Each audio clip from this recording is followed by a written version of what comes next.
ጠቅላይ ሚኒስትር አብይ አህመድ የጀመሯቸው ሶስቱ የገበታ ፕሮጀክቶቻቸው ሀሳቦቻቸው ከገበታ ለሸገር አንስቶ ገበታ ለሀገር ገበታ ለትውልድ እያለ ዛሬ በገበታ ለትውልድ ደግሞ ትላልቅ ፕሮጀክቶች ተመርቀው ለአገልግሎት እየበቁ ነው።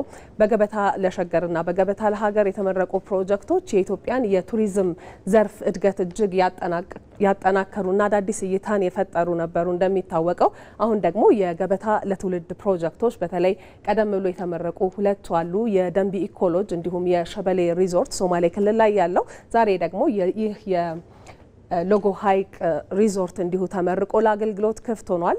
እነዚህ ደግሞ እየተሰራባቸው ያሉ ስራዎች ምን ያህል የመደመር መንግስት ለዘርፉ የሰጠውን ትኩረት ማሳያ ናቸው። በተለይ ይህ የሎጎ ሀይቅ ሪዞርት እንደሚታወቀው የሚገኘው ደቡብ ወሎ ዞን የሀይቅ ከተማ ሀይቅ ሎጎ ሀይቅን መሰረት አድርጎ የተመሰረተ የተቋቋመ ነው። አንተም እንደምታውቀው የሀይቁ ብዙ የተዘፈነለት የተባለለት ነው። ግን ደግሞ እንደተባለው እንደተዘፈነለት እንደሚታወቀው ሁሉ በጥቅም ላይ የዋለ አካባቢው የተጠቀመበት አልነበረም።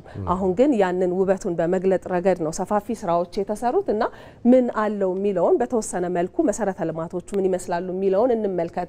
13.3 ሄክታር ላይ የተካለለ ነው ሀይቁን ጨምሮ 16700 ሜትር ስኩዌር ሜትር ላይ ደግሞ ያረፈ በጣም ሰፊ የሆነ ሪዞርት ነው። በርካታ ነገሮችን በውስጡ አካቷል። ከዚህ ባሻገር ደግሞ በ67 ማረፊያ ክፍሎችን ይዟል። ፕሬዚደንሻል ማረፊያዎች አሉ። 3.7 ኪሎ ሜትር እርዝመት ያለው የውስጥ ለውስጥ መንገድም አለው።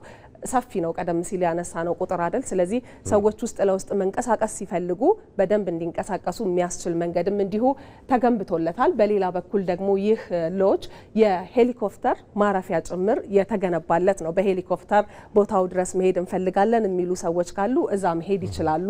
እንዲሁ ደግሞ 100 መኪኖችን ማስተናገድ የሚችል ሰፊ የመኪና ማቆሚያ ወይም የፓርኪንግ ስፍራም ጭምር ያለው ነው። እንደሚታወቀው ይህ ሪዞርት በመንግስት አቅም ብቻ የተገነባ የተሰራ አይደለም። የመንግስትና የግሉ ዘርፍም በቅንጅት ያከናወነው ያሳካው እንደሆነ ይታወቃልና ብዙ ሰዎች ወደፊት ወደዚህ አካባቢ ሄደው አካባቢውን በደንብ ዲስከቨር ያደርጋሉ ተብሎ ይጠበቃል። እንግዲህ የሚፈልጉ ሰዎች በሄሊኮፕተር ሄደው አካባቢውን እንዲጎበኙ የሚያስችልም ጭምር ሆኖ የተሰራለት ነው።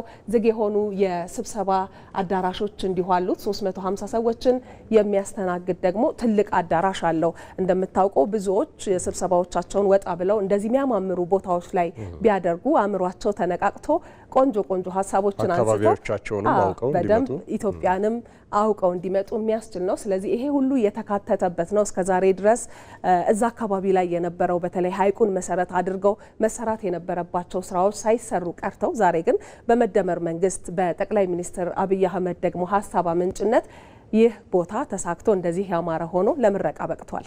እንግዲህ የዚህ ቦታ መመረቅ በአካባቢው ላሉ ሌሎች የቱሪስት መዳረሻ ስፍራዎችም በቂ ማረፊያ ሆኖ የቱሪስቶችን ቆይታ የሚያራዝም እንደሚሆን ይጠበቃል። ማለት ለመረጃዎች እጅግ አድርጌ አመሰግናለሁ። ጥሩ ጊዜ ይሆናልሽ።